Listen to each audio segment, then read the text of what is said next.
I long for a land with watermelons. I want to tell you a story about my family that grew watermelons in a beautiful village called Lesvos on the island Lesvos in the North Aegean. They have grown watermelons since 1922, when they arrived by boat from another land called Turkey, just across the sea from Lesvos. You can see it with the naked eye, ever so close, yet divided. A war forced my grandmother's family to leave their home, their beds, and their teddy bears. She arrived in a small and flimsy boat, absolutely cramped, with many, many people, as it was the only way to cross the sea. They took a great risk. They were so confused and sad, as the rest of the family had got left behind, drowned, or had been killed, while at the same time, the European masters, English and French, were there with the large and strong boats, refusing to take anybody in. These were the orders, they stated. When the villagers saw them coming from Turkey in these boats, were not sure if they wanted them. They called them names like Turkish seed, Turkish seed, as they decided they were not like them. They were left hungry and slept outside. But despite all odds, the family of strong Captain Watermelon managed to get some land and grow watermelons. They were so happy to be able to grow their own watermelons and feed all the family. Business went well, and soon they were able to sell the watermelons all over Europe. The children loved eating them. Red juice ran out of their mouths, and they could not stop laughing. After they had eaten the watermelons, would cut and shape the rind into boats, adding a stick for a mast and torn old clothes for sails, and then set them afloat. Lots of watermelon boats everywhere.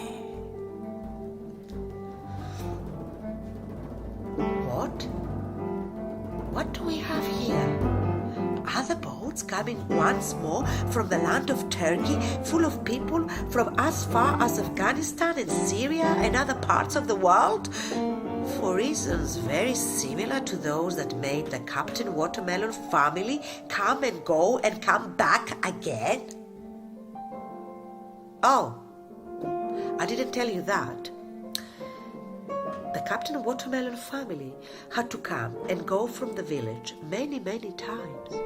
You see, the European masters, when they want more money, land, and people to work for them, make many wars, forcing families like the Watermelon family to go as far as Australia and America and Africa. Sometimes they could travel safely to those faraway lands, and sometimes not, risking their lives. All again, it was dependent on the whim of the powerful masters and their deals. But the wonderful family manages, in a wondrous way, always to come back even more resilient and strong.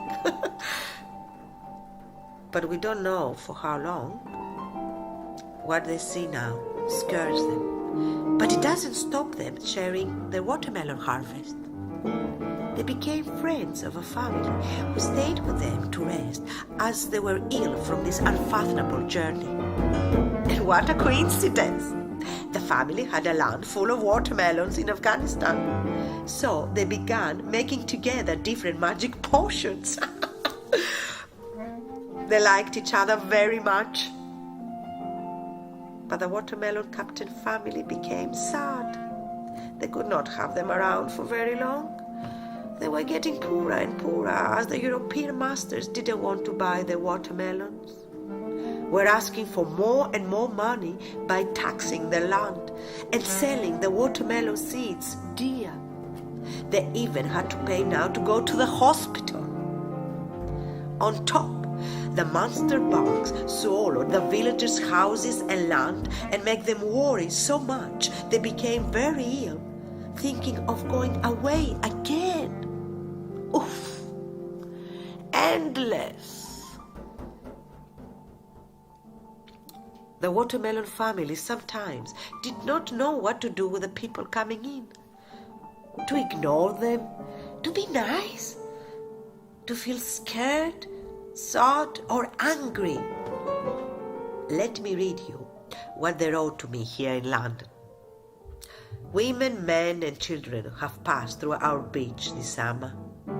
The stories we have heard are innumerous. There are no images which can express the highs and the lows you feel each time a boat comes out.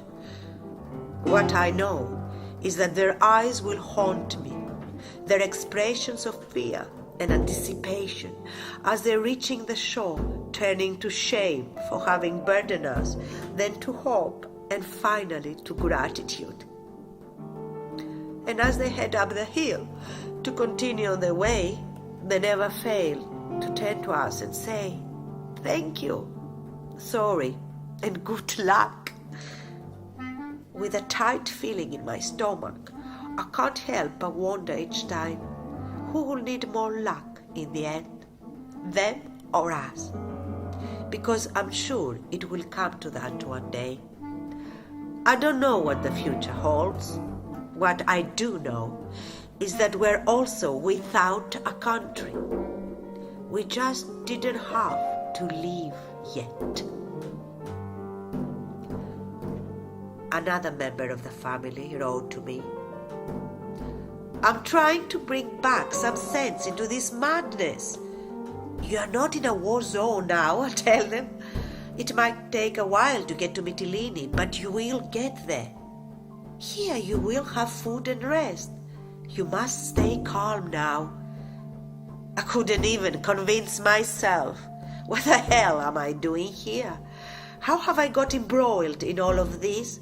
Who am I replacing? What weight and responsibility is this on our shoulders? I don't want to make you too sad, so I should say that the ones who make it to the shore are in a way the lucky ones, because there are so many who do not make it. Like many people of the Captain Watermelon's family. Remember? In our days, the European masters used Frontex with their big boats, make huge waves and force the little boats back. For security, they say. The Watermelon family sees all these people to sleep outside in the rain in cardboard boxes on the concrete that hurts their bodies. Why are they kept hungry? Why do they have to walk miles and miles to go somewhere where they get stuck for days? Why do the police hit them when they wait in long queues day after day to get some papers, as without them cannot travel? The big, powerful masters of the land of Europe decided again that this is the way it has to be. Oh, I forgot to tell you that the Captain Watermelon family has many friends also from Europe. They call them tourists who love coming to the village. They buy the wonderful watermelons, and in that way they help the Captain family to survive in these hard times. Some of them want to help the refugees and stay a bit longer, or they even come just for that. Now they're called volunteers. One day, as the volunteers were so eager to help, they decided to plant their own watermelons to feed the refugee children. So they bought a land because they could do that. Now, listen carefully. Their land is next to the Captain Watermelon's family land, which is now next to a camp where the refugee families stay. The Captain Watermelon family could not bear the situation anymore. So a meeting was summoned. The watermelon refugee family said to Captain Watermelon Family, "I know that is hard for you. We just want to have the right to safe land and grow our own watermelons." The nice people from Europe said, "We're so sorry. We have enough watermelons to give you, but we can't do anything about the safe land you both need." So, lovely listeners, what do you think can be done?